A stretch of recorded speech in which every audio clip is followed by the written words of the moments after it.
बांग्लादेश की एयरफोर्स खुद को मजबूत करने के लिए फाइटर जेट खरीदना चाहती है। इसके लिए दो जेट मजबूती से दावेदारी कर रहे हैं। कॉन्ट्रैक्ट जीतने के लिए यूरोफाइटर टाइफून और दसॉल्ट राफेल के बीच लड़ाई चल रही है। इस प्रतिस्पर्धा के बीच फ्रांस के राष्ट्रपति इमैनुएल मैक्रों तुरंत ढाका पहुंचे थे।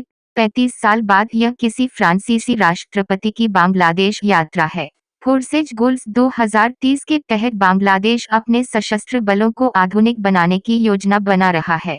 इस योजना के तहत बांग्लादेश की एयरफोर्स ने पहले ही चीन से 16 चेंगदू लड़ाकू जेट को शामिल कर लिया है। इसके अलावा बांग्लादेश ने वित्तीय वर्ष 2017 से 18 में 8 मल्टी रोल कॉम्बैट एयरक्राफ्ट के लिए टेंडर जारी किया। 4 और विमानों का टेंडर निकल सकता है। बांग्लादेश की एयरफोर्स सक्रिय रूप से दावेदारों की खोज में है। 2019 में कोरोना महामारी के बाद इस योजना में बाधा पैदा हुआ। बांग्लादेश के इस टेंडर में भारत भी कूदा है।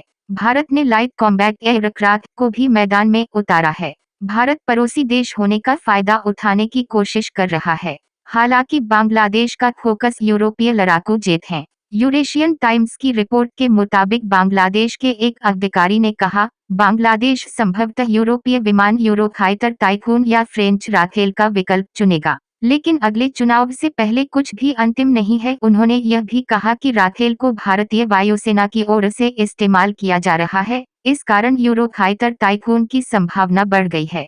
भारत ने अपनी वायुसेना में 36 राफेल शामिल किए हैं। इसके अलावा नौसेना के लिए 26 राफेल एम खरीद रहा है। अगले साल तक लड़ाकू विमानों के सौदे को अंतिम रूप नहीं दिया जाएगा। ऐसे में फ्रांस के राष्ट्रपति की यह यात्रा बेहद महत्वपूर्ण हो जाती है। राष्ट्रपति इमैनुएल मैक्रों भारत में जी7 शिखर सम्मेलन में शामिल होने के लिए नई दिल्ली पहुंचे थे। इसके बाद यह निर्णय लिया गया कि वे दोनों देशों के बीच द्विपक्षीय संबंधों को आगे बढ़ाने के लिए 2 दिनों की ऐतिहासिक यात्रा करेंगे। पिछले कई वर्षों में फ्रांस बांग्लादेश संबंधों में करीबी आई है। दोनों देशों के बीच का व्यापार 3 अरब यूरो से ज्यादा का है। इसके अलावा बांग्लादेश का पहला सैटेलाइट फ्रांसीसी कंपनी ने लॉन्च किया था।